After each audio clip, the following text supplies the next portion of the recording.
We've waited a long time in this place to see some opposition policies. Now we've got at least two. We've got a policy on IR and we've got a policy on Sydney Airport. Both of them personally designed by the Leader of the Opposition. And if they're anything to go by, at least let's bring on the rest. The Honourable Member for Hume. Thank you very much, Mr Speaker. My question without notice is directed to the Prime Minister.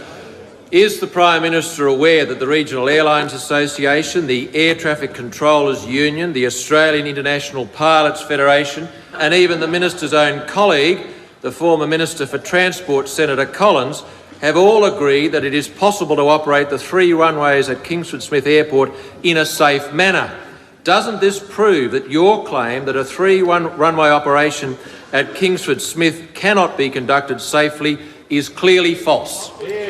The Honourable Prime Minister. Mr Speaker, that's just drivel. That's just tripe. Order. That's just tripe. No one with any authority said any such thing, Mr Speaker.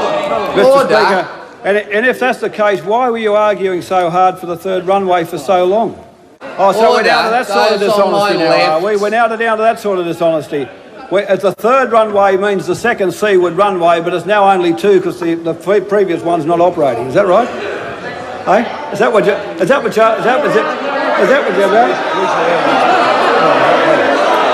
Mr Speaker. Order. Mr Speaker. I mean, that's what he's down.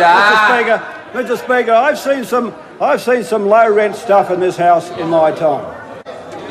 But trying to say that he was in favour of the 3rd runway when at the time there were 2 operating and the 3rd was the seaward runway, and to now suggest that he's trying to on radio and elsewhere that he was in favour of 3 runways but now there's only 2 and he's not in favour of them is, I mean, Mr Speaker, it's startling. It takes your breath away. You don't know what to say about it. It's a policy I'll give you his words. Order! I'll give you his words. Those on my left. This is on the ABC with Fran Kelly today. And she says, and that failure to do it would put lives at risk. It could mean loss of lives. Mr Howard, the crux of this debate is we have always championed a 3rd runway. We don't have a third runway at the moment. I mean, can you believe it?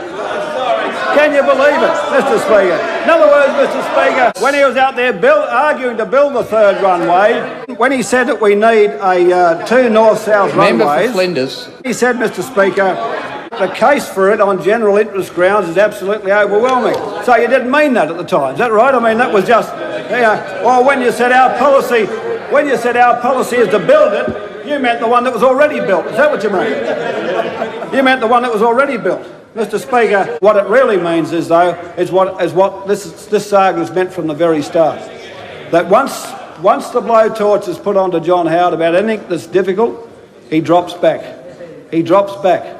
And here, all I can say is this: if the Mayor of Hunters Hill can shift him this far in a week, just imagine how far we're going to shift him in the election campaign in a month.